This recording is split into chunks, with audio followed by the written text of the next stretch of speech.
Pour faire suite à notre réflexion sur les dossiers des transports en Gaspésie, nous discutons cette semaine avec Gaëtan Lelièvre qui nous propose des solutions concrètes pour le transport aérien. Une série de discussions qui auront lieu 2 fois par mois sur des sujets d'actualité. Bonjour Gaëtan. Oui, bonjour. Merci en tout cas de te joindre à nous pour élaborer un peu plus en profondeur certains sujets d'actualité. On va essayer de se rencontrer un peu si on peut, 2 fois par mois, et puis essayer d'aller piocher quelques sujets pertinents, puis essayer d'avoir un peu ton opinion là-dessus, ton regard d'homme d'expérience sur le terrain en tout cas. Effectivement. Alors pour ouvrir cette première discussion, j'avais l'intention, puis on s'en est parlé un petit peu avant, mais d'élaborer un peu le sujet de la problématique des transports, parce que là, dernièrement, avec ce qu'on a entendu avec le ferroviaire, là, il y a très très peu de temps, euh, et selon mon expérience, je vois qu'il y a des services qui déclinent comme ça de plus en plus. Euh, Déjà, juste ton opinion là-dessus, de voir tous ces services qui déclinent en général. Toi je t'ai vu beaucoup agir sur le terrain à l'Assemblée nationale, déjà pour le ferroviaire aussi, puis là maintenant, on va parler tout à l'heure de l'aérien. C'est quoi ton opinion générale de ça? Je pense que de façon générale, on peut dire que la situation des transports, autant des personnes que des marchandises, sur le territoire de la Gaspésie notamment, mais je pense que le même constat peut s'appliquer ailleurs, dans d'autres régions, mais on va se concentrer surtout sur l'expérience de la Gaspésie. On peut dire que la situation se détériore de façon assez inquiétante. Hein, que ce soit au niveau, par exemple, du ferroviaire. Ça fait quand même plusieurs années que le service est interrompu. On parlait d'un programme sur 6 ans pour remettre en place le chemin de fer en Gaspésie. Les réparations devaient être effectuées entre Port-Daniel et Gaspé, normalement à partir de cette année, pour nous permettre d'avoir le train à Gaspé en 2024. Et là, on parle de 4 ans de retard. Souvenons-nous que le dossier a débuté en 2015 environ. Et ça fait quand même, on parle de 7 ans. Et après 7 ans, on a à peine réussi à amener le chemin de fer à Port-Daniel. On parle de 2 ans de retard là, pour Port-Daniel. Au lieu de 2022, ça pourrait être 2024 pour Port-Daniel et 2028 pour Gaspé. Donc, on peut se poser des questions. On aura peut-être l'occasion de revenir plus en détail sur le dossier du chemin de fer. Aujourd'hui, on va parler surtout de l'aérien. Mais avant de passer à l'aérien, on peut dire quelques mots sur le service, par exemple, d'autocar. On sait que la compagnie Orléans Express, depuis plusieurs années, dessert la Gaspésie, mais il y a eu des diminutions majeures du service dans les dernières années. On est passé de 2 fréquences Gaspésie, les grands centres, par jour à une fréquence. Et même, il y a quelques années, le service a été menacé lourdement. On parlait même d'interrompre le service entre Gaspé et Percé, et Grande-Rivière plutôt. Et il a fallu que les MRC de la Gaspésie contribuent financièrement, mettent de l'argent auprès de la compagnie privée, ainsi que le gouvernement du Québec, le ministère des Transports, pour assurer une couverture tout le pourtour de la péninsule gaspésienne. Donc, si ce n'avait pas été de l'intervention du gouvernement du Québec et également des MRC de la Gaspésie, on peut présumer que présentement, on n'aurait plus de service entre Grande-Rivière et Gaspé. Et t'imagines-tu, la capitale touristique de la Gaspésie, Percé, Non, et Gaspé, qui abrite le parc Forillon, hein, quel impact ça aurait pu avoir au niveau touristique, mais aussi pour les usagers du service de façon régulière. Maintenant, ça nous amène, on pourrait parler du maritime, mais le maritime touche moins les passagers. On parle plus de transport croisière, pour ouais. cargo, par exemple, pour des entreprises qui transportent des matériaux lourds, que ce soit la mine de Port-Daniel, que ce soit le pétrole à Gaspé. Je parle du ravitaillement, et non pas les puits de pétrole, mais le ravitaillement en pétrole et en combustible, en essence, en diesel pour alimenter la pointe de la péninsule. Ça se fait essentiellement par bateau là, à partir de Gaspé. Donc, C'est pas le CTMA qui fait, ou en tout cas qui faisait des fois enfin, il fait une croisière, le CTMA, jusqu'aux îles de la Madeleine. effectivement, une autre perte, tu as raison, une autre perte pour la région. Il y avait une croisière qui faisait Montréal, Chandler et les îles de la Madeleine de façon saisonnière, surtout pendant l'été. Et ce service-là a été interrompu il y a quand même plusieurs années, notamment en raison de l'état du quai à Chandler, là, qui a été détérioré beaucoup par les tempêtes. Et le service, à un moment donné, on entendait parler que le service aurait pu être transféré à Gaspé, mais ça n'a pas été fait. Donc, effectivement, la navette avec le CTMA qui relie Montréal et les Îles-de-la-Madeleine en passant par la Gaspésie, ce service-là a été interrompu depuis quelques années. Parce que moi, pour mon expérience, moi, je suis arrivé en Gaspésie en 2005, je crois. J'ai pu essayer le train pour faire Gaspé-Montréal une fois. Mais sinon, même le bateau, on avait pris une fois aussi. Et j'ai vu se décliner au fur et à mesure comme ça les services. Et dernièrement, avec Air Canada qui se rendait plus, qui avait arrêté ses services d'aller jusqu'à Gaspé, ben là, ça devenait vraiment, il n'y avait plus aucune autre solution que prendre le véhicule. Et là, dernièrement, il est arrivé une coopérative Trek avec qui j'avais fait une entrevue l'année dernière. Et puis là, ça nous connecte un petit peu avec ton expérience et puis ce que tu as fait dernièrement, ce rapport que tu as sorti avec ta firme conseil. J'aimerais qu'on élabore un peu plus sur le sujet de l'aérien. Déjà, Oui. j'aimerais savoir pourquoi est-ce que toi, tu as décidé avec ta firme tiens, on va aller faire un rapport sur précisément l'aérien. Ben, c'était le dossier du transport des personnes et des marchandises. Pour ceux qui me connaissent, là, c'est un dossier où je me suis beaucoup impliqué dans les dernières décennies, je dirais, depuis une vingtaine d'années. J'ai été, d'abord, j'ai été directeur de l'aéroport de Gaspé et de Rocher-Percé. Ensuite, j'ai assumé la présidence du conseil d'administration de la Société de chemin de fer de la Gaspésie, du train. J'ai été également impliqué dans les administrations portuaires. Donc, c'est un dossier à travers l'ensemble de je dirais, des postes que j'ai occupés. J'ai toujours porté une attention particulière là, au dossier du transport. Pourquoi? Parce que, selon moi, c'est une des conditions de base au développement des régions. Comment peut-on penser développer une région si on n'a pas des moyens de transport efficaces et accessibles? Donc, c'est reconnu. Quand on parle de développement à travers la planète, que ce soit n'importe où sur la planète, le transport est l'une des conditions essentielles pour assurer le développement d'un territoire.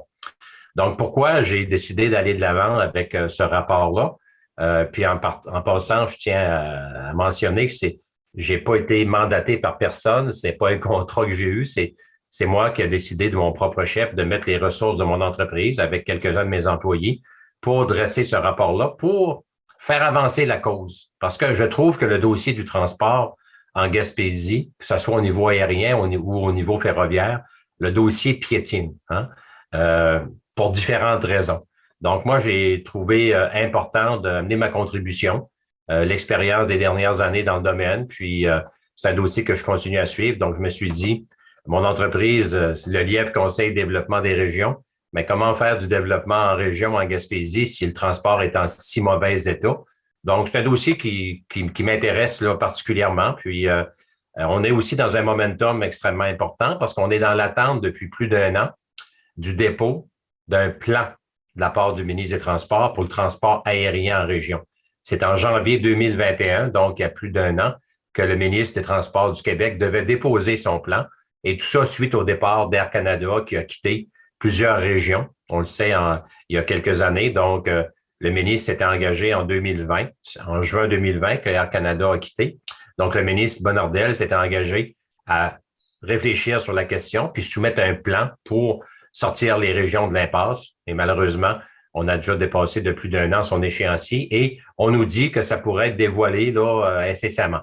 Donc, j'ai voulu mettre quelques pistes de réflexion, mais aussi des pistes de solutions pour peut-être, Ça, j'espère, j'ai transmis le rapport au cabinet du ministre et à quelques ministres au gouvernement du Québec. J'espère que le document a été lu. Puis si ça peut alimenter la réflexion, ben ça sera tant mieux. ben justement, j'ai lu un peu le résumé là de ce rapport, et donc tu fais un constat quand même de l'état des lieux, mais en même temps tu apportes aussi quelque chose pour, comme tu dis, des solutions, des pistes pour la réflexion. Est-ce que on pourrait élaborer un petit peu ce côté-là pour nourrir la réflexion aussi des gens qui nous écoutent? Oui, absolument. D'abord, c'est important de mentionner qu'il y a un document extrêmement important qui a été déposé par l'IREC en novembre 2021 qui m'a beaucoup motivé à m'impliquer dans le dossier. L'IREC, c'est l'Institut de recherche économique contemporaine. C'est une organisation qui fait de la recherche sur différents dossiers qui touchent l'économie du Québec. Et l'IREC a publié un rapport en novembre 2021 qui est extrêmement intéressant. Donc, à partir des conclusions de l'IREC, j'ai développé un peu sur l'expérience, notamment de la Gaspésie au niveau aérien, pour renforcer. D'ailleurs, on est en contact, l'IREC et mon entreprise, pour peut-être voir comment on pourrait pousser encore sur le dossier. Donc, on est complémentaires dans notre intervention. Peut-être pour commencer, mentionner les éléments que l'IREC avait fait ressortir, qui m'apparaissent extrêmement importants, puis qui ont lancé là, ma réflexion sur le dossier. D'abord, l'IREC nous démontre qu'au Québec, on prend 50% ou la moitié moins l'avion qu'ailleurs dans les autres provinces canadiennes. Donc, il y a un questionnement. Pourquoi les Québécois et les Québécoises voyagent moins en avion? Ben, les conclusions, c'est que, un, le service n'est pas optimal et de deux, le prix du billet est 2 à 3 fois plus élevé qu'ailleurs au Canada. Donc, ça, c'est important. On paie 2 à 3 fois plus cher notre billet d'avion pour une distance équivalente au Québec que dans les autres provinces canadiennes. Puis ça amène toute une réflexion. Quand on dit que l'Ontario paye à peu près la moitié prix de ce que nous, on paye, ben là, on peut se dire, ben l'Ontario, il y a un peu plus de population. On parle de 10 millions de population au lieu de 8 millions. Ça peut expliquer peut-être. Mais qu'est-ce qu'on fait quand on arrive au Nouveau-Brunswick, qui a 800 000 de population, hein, avec notre 8 millions à nous? Puis, finalement, on se rend compte que, par exemple, pour se déplacer de Moncton à Montréal, 700 kilomètres, à peu près la même distance que Gaspé-Montréal, ben ça coûte 378 $ seulement. Alors que nous, de Gaspé-Montréal, ça nous coûte 1085 $. Donc, il y a des comparaisons comme ça que l'IREC a fait ressortir qui démontrent finalement que ça coûte moins cher aux citoyens et citoyennes des autres provinces canadiennes de se rendre dans notre métropole Montréal que nous, les citoyens des régions. Donc, c'est très inquiétant. Ça a des impacts. Ça a des impacts au niveau de l'économie. Bien sûr, les affaires, c'est dans la métropole en bonne partie que ça se passe. Aussi à Québec, bien sûr, notre capitale. Donc, au niveau des affaires, on est lésé, alors que les citoyens des autres provinces peuvent se rendre plus facilement et beaucoup moins cher. Donc, quelques exemples encore. Halifax, Montréal, 318 pièces. Moncton, Montréal, je l'ai dit tantôt, 378. Toronto, Montréal, ben là, c'est une farce, là, 99 pièces. Même Saint-John, Terre-Neuve, Montréal, 512 $. Alors que nous, en Gaspésie, nos deux principaux aéroports, ben on nous charge, ça c'est selon vraiment des statistiques que j'ai sorties sur Internet à partir du prix du billet en janvier et février 2022, donc c'est très récent. Montréal, Bonaventure, 750 kilomètres, on parle de 932 pièces, le prix moyen, sur un horizon d'un départ avec un retour à l'intérieur de 2 semaines. Et Gaspé-Montréal, 1085 $. Et en décembre, j'avais commencé à regarder, puis en décembre, on était plus dans le 1300 $, Gaspé-Montréal. Donc, de là, j'ai pu valider effectivement les données de l'IREC qui confirment qu'au Québec, on paye en moyenne 2 à 3 fois plus cher pour se rendre dans notre métropole que dans les autres provinces canadiennes. Donc, c'est vraiment là, des chiffres qui sont très, très parlants. Oui, puis surtout Donc, qu'il y a des fois les bases de ces... Des fois, ça peut être la même compagnie aérienne. En tout cas, à l'époque, avec Air Canada, j'aurais le goût de me retourner vers eux, leur demander pourquoi est-ce que vous chargez 1000 pièces là, puis 300 pour aller là. C'est quoi la raison de ça? Est-ce que toi, tu as réussi à avoir des réponses là-dessus? ben, non, parce que il y a des stratégies. Chaque compagnie a sa stratégie, puis il n'y en a pas de réponse intelligente, je pense. Je pense que la réponse ultime qu'on peut deviner, c'est qu'il n'y a pas de compétition. Il n'y a pas de compétition et on a des compagnies qui sont pratiquement en situation de monopole. Quand on regarde la carte aérienne au Québec, ben on voit que chaque région du Québec a son lot de un ou de quelques transporteurs. Ça fait des années que c'est comme ça. Et finalement, ben, il y a comme un certain confort qui s'est installé. Et dans le fond, les entreprises ne tendent pas vers l'amélioration. Je m'explique, par exemple, les avions sont des avions très désuets. On parle d'avions là, qui ont 30 à 40 ans, là, ce qui volent dans les régions du Québec. On parle de petits appareils. Donc, avec des petits appareils, c'est sûr que les frais fixes sont plus élevés. Ça prend 2 pilotes pour conduire un 12 passagers ou un 100 passagers. Hein? Donc, avec des petits avions, c'est sûr que le coût de revient est plus élevé. Et ce sont des compagnies qui, en tout cas, Moi, je pense que ce sont des compagnies qui n'ont pas réussi à se bâtir une réputation solide au fil des années, peut-être à part Air Canada, qui, oui, a une certaine réputation de fiabilité, mais avec des prix qui étaient complètement exorbitants. Hein. On parlait de 1 500 $ là, et plus dans le temps d'Air Canada.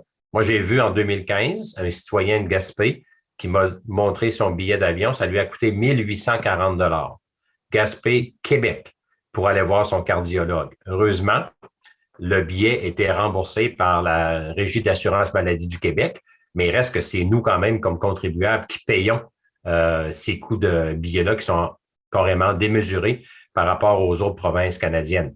Donc, il y a Ça vraiment un donnait, problème systémique au Québec au plan aérien. ouais, puis ça donnait un portrait que ceux qui pouvaient voyager, c'était les gens du gouvernement ou les gens qui étaient capables ou d'avoir un remboursement de l'entreprise de leurs billets d'avion, des choses comme ça. Mais par exemple, moi, imaginez venir avec ma famille faire un tour à Gaspé si je suis à l'extérieur, ou comme je voyage beaucoup et je prends beaucoup l'avion, là, pour moi, dans ma tête, quand j'arrive à Montréal, je loue une auto. Il n'y a pas vraiment de question d'imaginer de prendre l'avion, surtout quand je viens avec les enfants et toute la famille. Ben absolument, tu as absolument raison. Puis là, donc, c'est vrai, même que les Gaspésiens et les Gaspésiennes, on n'a jamais développé le réflexe de prendre l'avion. Ça fait pas partie de nos choix de transport.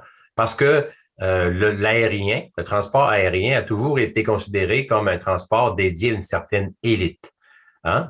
Les professionnels, bon, qui ont des revenus très élevés, ou encore les grandes entreprises qui ont des conditions encore là, bon, de travail extrêmement attirantes. Donc, les gens peuvent, les hauts dirigeants des grandes compagnies peuvent prendre l'avion. Et sinon, ben, c'est la classe des travailleurs de l'État, les fonctionnaires, parce que leur billet est remboursé par l'État. Mais monsieur, madame, tout le monde, là, puis les gens, les propriétaires de petites entreprises, petites et même moyennes, n'ont pas les moyens de payer entre 1 000 et 1 500 $ par place, là. Donc, si on est deux, si on est trois, là, on peut facilement atteindre, je m'excuse, tout près de 5 000 $ pour trois personnes d'une même entreprise qui iraient, par exemple, à Montréal par affaire. Bon, entre 1 000 et 1 500 $ du billet, ben, c'est entre 3 000 et 5 000 $. C'est complètement démesuré. Puis aussi, il ne faut pas négliger l'aspect que tu as indirectement abordé, qui est le tourisme. Euh, la Gaspésie a eu des reconnaissances à travers les dernières années d'organisations de réputation mondiale, entre autres National Geographic, Lonely Planet, qui nous a mentionné parmi les plus belles destinations sur la planète à visiter. On le sait, on est de plus en plus une destination prisée, sauf que on a un tourisme qui est pratiquement un tourisme national, donc québécois. Parce que comment de convaincre un Européen ou un Asiatique qui a payé 600 ou 700 $ pour se rendre de l'Europe jusqu'à Montréal, ben de devoir payer 1 500 $ pour se rendre à Gaspé? C'est démesuré. Donc, on perd une grande partie de la clientèle touristique internationale qui souvent est une clientèle plus payante. C'est des gens qui arrivent ici, ils n'amènent pas leur roulotte ni leur motorisé. Ils arrivent ici, bon, ils vont louer une voiture, ils vont passer une semaine, ils vont demeurer à l'hôtel, ils vont aller au restaurant. Donc, c'est toute une clientèle qu'on se prive et qui malheureusement arrête à Montréal ou à Québec et vont se promener autour de la métropole puis de la capitale. À la limite, vont se rendre à Charlevoix, vont se rendre au Mont-Tremblant, vont même aller voir les chutes Niagara, mais ne viendront pas en Abitibi, en Gaspésie ou sur la Côte-Nord parce que pour eux, là, d'envisager de faire 12 heures ou 15 heures de route, c'est comme trop de temps perdu. Puis prendre l'avion, ben, au prix exorbitant du billet, c'est pas abordable. Donc, au plan économique, la Gaspésie, qui travaille beaucoup pour développer son tourisme de renommée internationale, ben, a un frein majeur qui est la question du transport, sans parler que le train est déraillé depuis plusieurs années. Donc, on est confiné à l'automobile ou Orléans, 15 heures d'autobus, Montréal-Gaspé. Hein, Hmm. poser la question, c'est y répondre. Je pense que les gens préfèrent malheureusement abandonner leur visite pour une grande partie chez nous en Gaspésie. Alors du coup, ça pique ma curiosité que tu nous détailles un peu plus les solutions que vous auriez peut-être déposées dans ce rapport ou peut-être d'autres que tu as encore eues depuis le temps. Mais est-ce que tu veux nous partager un peu ça? Oui, absolument. Dans le fond, le rapport fait état c'est un diagnostic un peu de la situation qu'on a résumé brièvement dans les grandes lignes. D'ailleurs, ceux qui sont intéressés, le rapport est disponible sur mon site Facebook. Les gens ont sûrement qu'à aller sur mon site, soit professionnel ou personnel, et le rapport est disponible, le sommaire de 4 pages et le rapport intégral qui a un peu plus de 25 pages. D'ailleurs, également, dans le rapport que j'ai préparé, il y a un lien aussi pour avoir accès au rapport de l'IREC, qui est un rapport extrêmement intéressant. Donc, parmi les solutions, j'en avance 2 solutions principalement.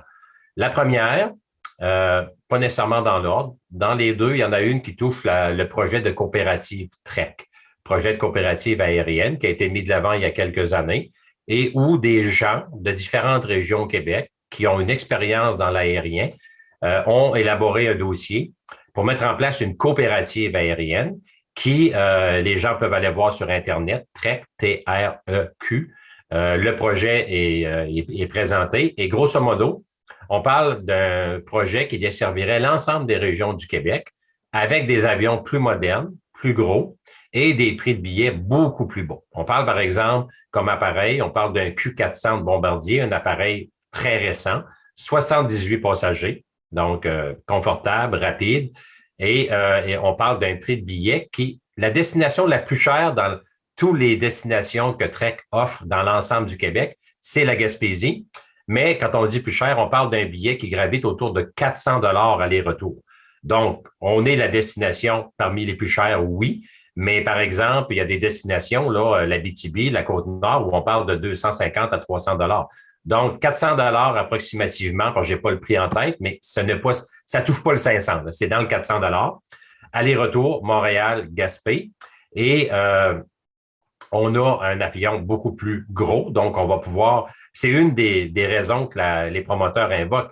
Avec un appareil plus grand, avec une plus grande capacité, on peut diminuer les frais fixes et on peut arriver à charger un prix normal, un prix qui ferait en sorte que monsieur, madame, tout le monde et le touriste pourraient également prendre l'avion, alors que présentement, c'est beaucoup trop dispendieux. Donc, il y a des gens qui disent, oui, mais il y a de quoi qui va pas, c'est louche, ça se peut pas. 400 $, ça n'a pas de bon sens. Ben, si on rapporte au rapport de l'IREC, on est juste dans la moyenne canadienne. C'est ça que ça coûte, on l'a vu tantôt, hein, avec notre billet, par exemple, Moncton, Montréal à 378 $, Halifax, Montréal, 318. C'est aussi loin Halifax, Montréal que Gaspé, Montréal, mais on paye 3 fois plus cher en Gaspésie. Donc, le prix que TREC avance dans son plan d'affaires, c'est un prix qui est compétitif avec la moyenne canadienne, avec les autres provinces. Donc, jusqu'à preuve du contraire, on peut penser qu'on est juste dans la normalité. Mais pour plusieurs personnes, ça fait louche parce qu'on n'est pas habitué à avoir un prix aussi accessible. Mais les gens qui sont derrière le projet, en tout cas, jusqu'à preuve du contraire, ce sont des gens sérieux, compétents. Même, on me dit que le plan d'affaires a été validé par Desjardins et par la firme d'experts comptables KPMG.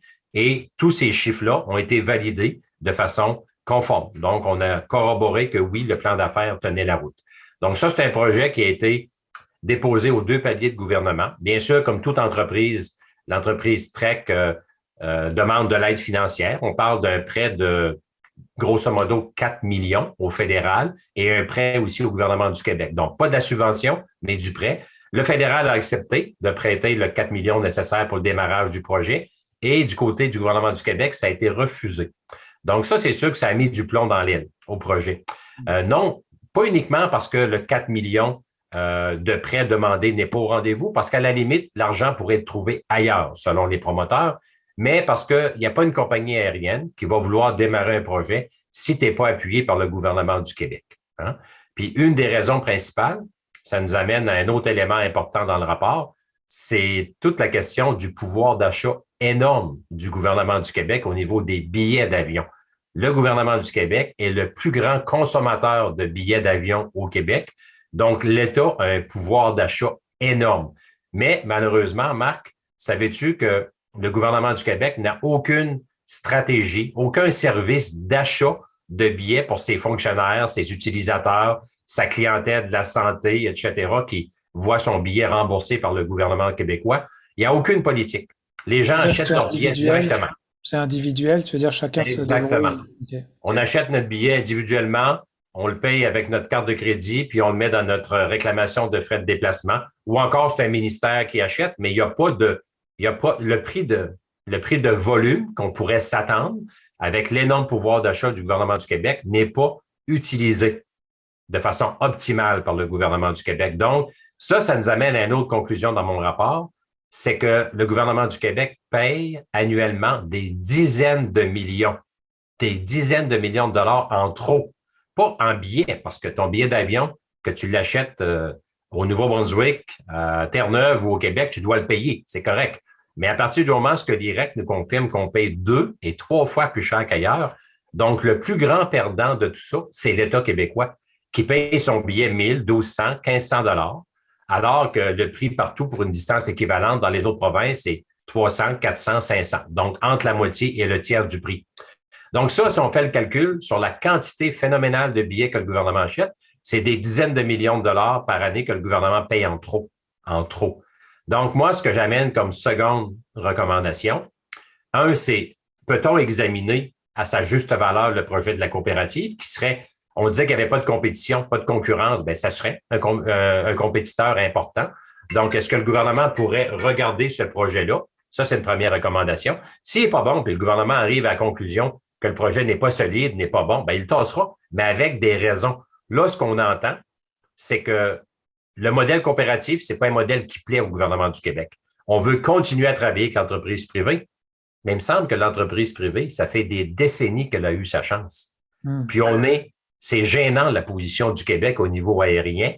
On est en dernière position. La deuxième plus grande province canadienne est en dernière position au niveau du service aérien. Donc, il me semble que le modèle actuel ne fonctionne pas.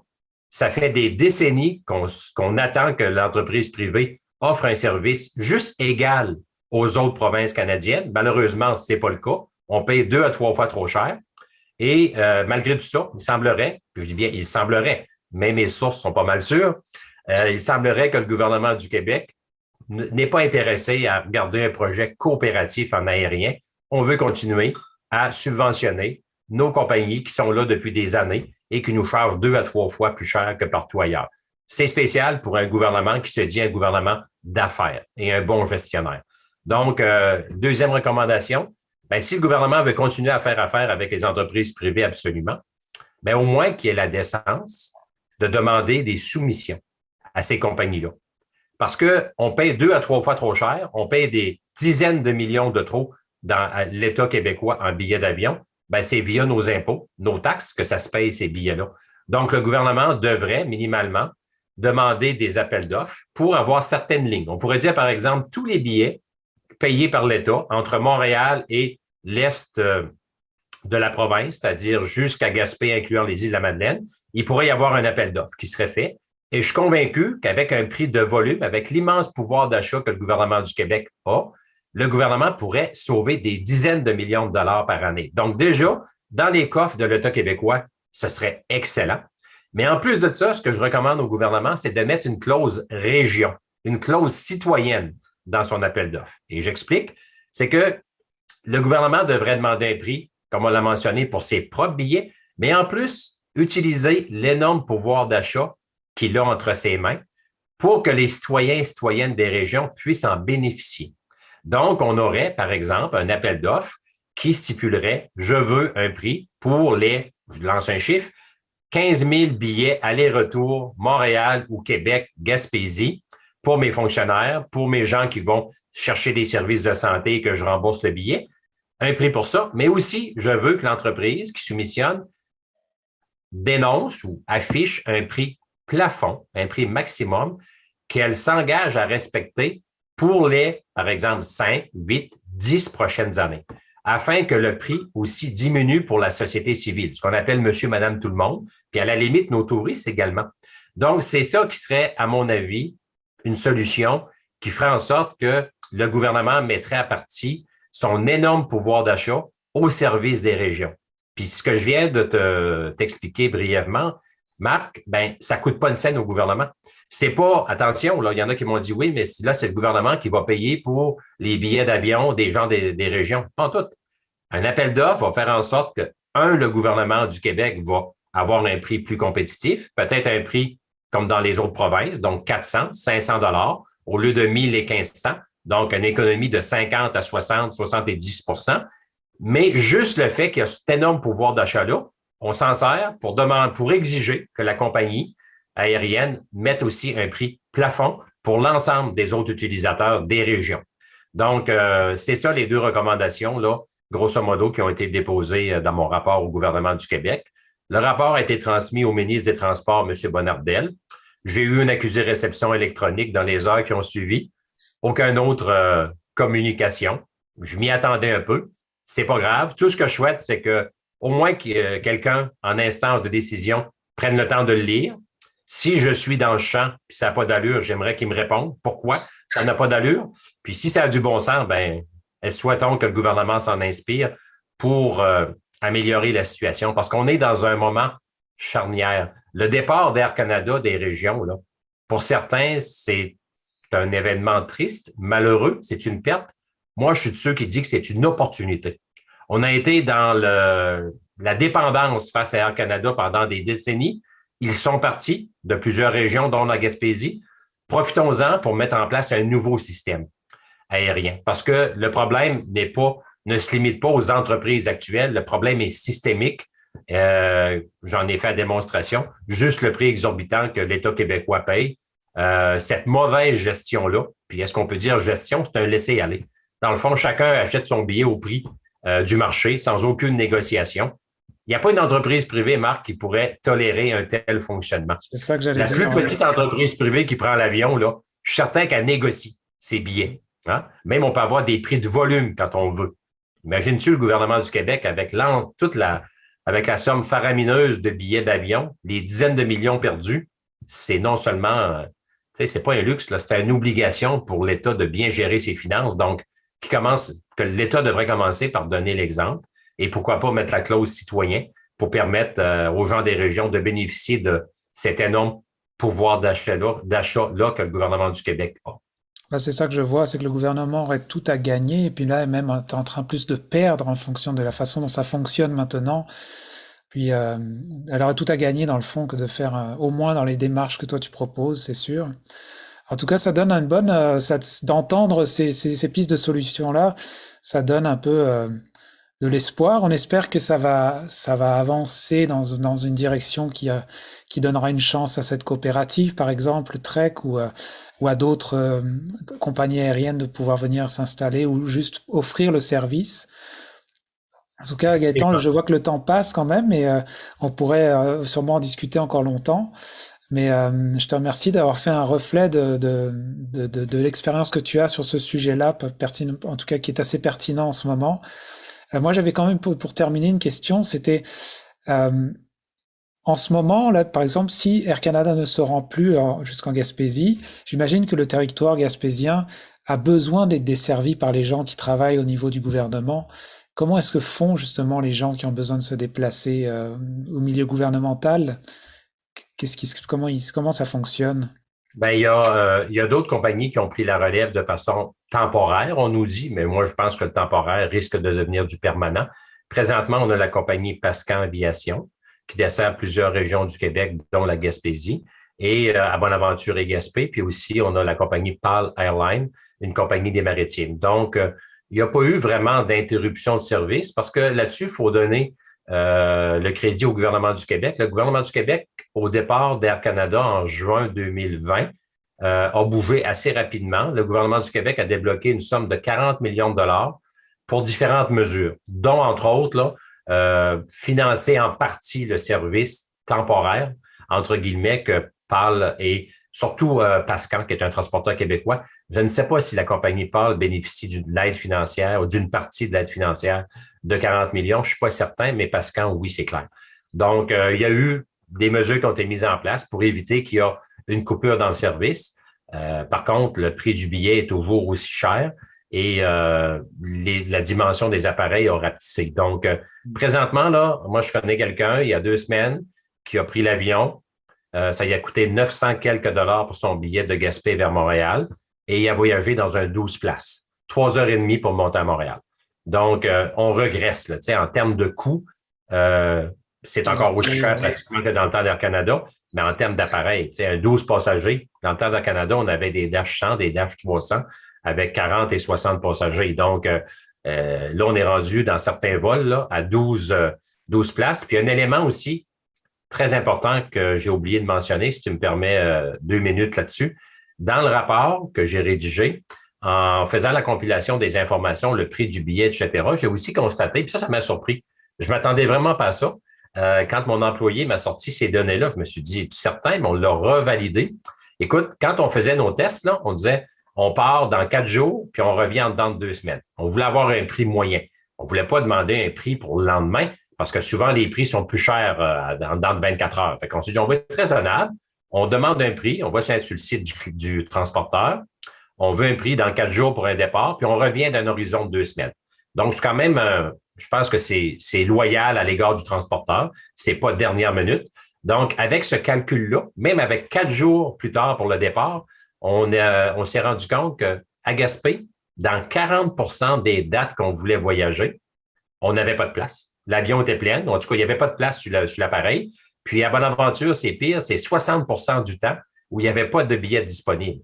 Donc, en plus d'avoir des plus petits avions qu'on n'a pratiquement jamais eu sur les vols réguliers, en plus de payer autour de 1 000 $ du billet, ben on a une fois sur deux pas de place pour voyager quand on demande un billet dans 4 jours pour un retour à l'intérieur de 2 semaines, ce qui est une fenêtre totalement raisonnable à mon avis. Donc, tu vois, là, on est vraiment en situation là, préoccupante au niveau du transport aérien en Gaspésie. Écoute, ça fait minimum 30 ans que je gravite dans cet environnement-là. Et à ma connaissance, on n'a jamais été aussi mal desservi au plan aérien. Ben, merci beaucoup pour cette conclusion et ce bon reflet de la situation. Et puis, ben, on se reparlera peut-être dans 2 semaines. Oui, absolument, ça m'a fait Merci. plaisir. Puis, les gens qui veulent voir le rapport, Facebook, Gaëtan Lelièvre, le rapport est disponible. Je vous invite à aller le consulter.